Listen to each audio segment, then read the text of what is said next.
Have you ever left a conference and felt more confused on what you were supposed to do before you even got there? Let's talk about it.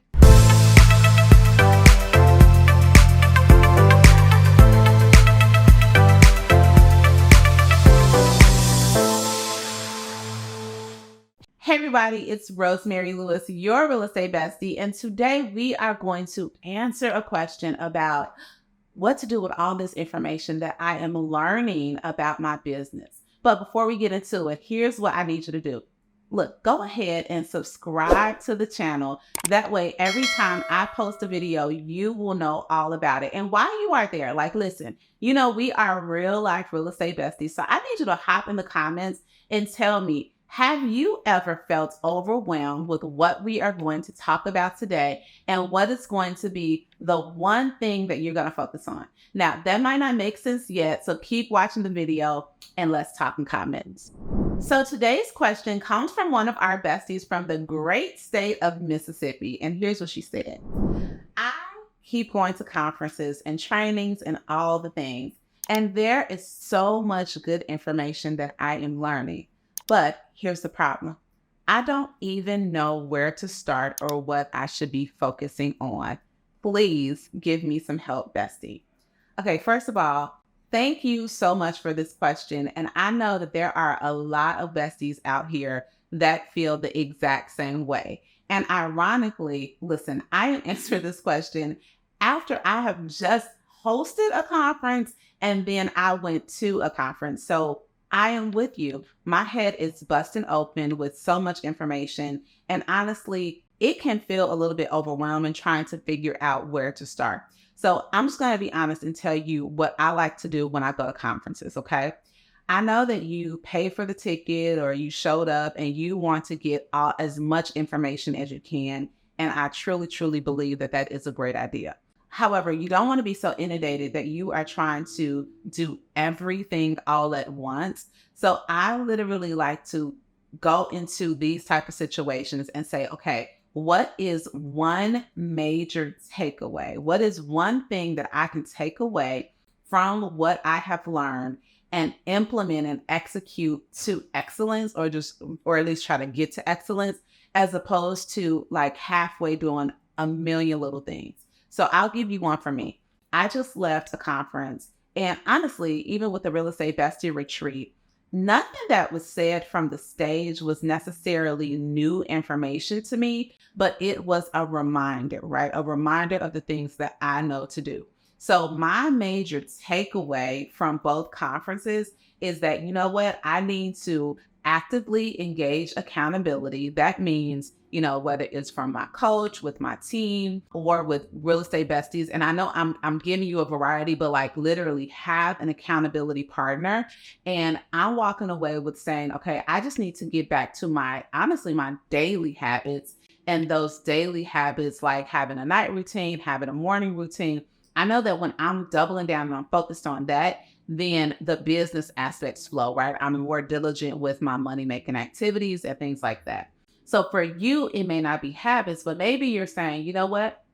I really want to get better on social media. So instead of, having an account on every different platform and you're trying to show up in every different place, can you just decide, okay, I am going to once a week really spend some time thinking through who my ideal client or customer is and what are the problems that they have, okay? So if you're working with a first-time home buyer, you know that they may be concerned about credit. They may be concerned about down payment. Affordability may be an issue.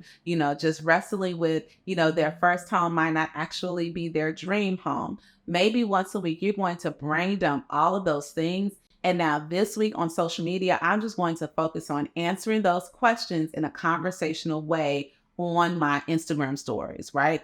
And then once you get into a rhythm and a routine of doing that, then perhaps you can look at another part and figure out where you're going to start focusing on. But I'm going to encourage you to really look at one thing and look at that low-hanging fruit. And this is what I mean by that.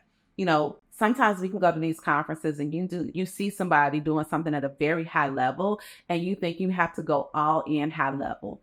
But if low hanging fruit for you is, okay, I'm going to start calling my spirit. I'm going to start showing up on social media. I'm going to start doing 3 coffee dates a week. Just pick something that is actually attainable, something that you can get a win from right away, and start doing that thing.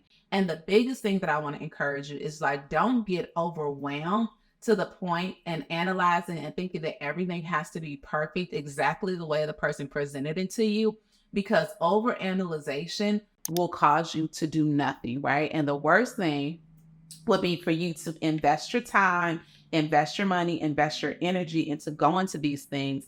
And then a year later, you're showing back up, but you have not made any progress in your business because you either tried to do too much at once or were just so overwhelmed with all the things that you could do that you actually did nothing. So really look at your business and say, okay, what do I need? What is going to move the needle forward? And you could be like me. It could be as easy as doubling down on your lifestyle habit routines that you know are going to eventually support you in showing up better for your business. Or you can just get real tactical. Hey, I'm going to call 10 people a day. I'm going to pass out my business card 50 times a day. I'm going to, start implementing open houses, but pick one thing to focus on.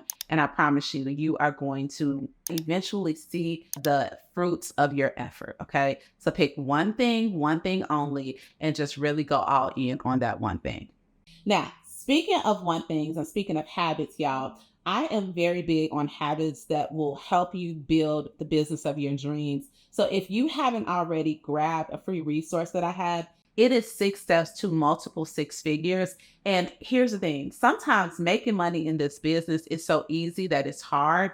But this free ebook that I've designed for you, Bestie, it's really going to take like some big ideas and break it down very simplistically so that you can implement these habits in order to get to multiple, and let the church say multiple 6 figures in your business. So you can head on over to rosemarylewis.com/6, SIX, to grab that resource, or you can just click in the description box wherever you are watching or listening to this podcast, and it is all there for you. I'll talk to you next week.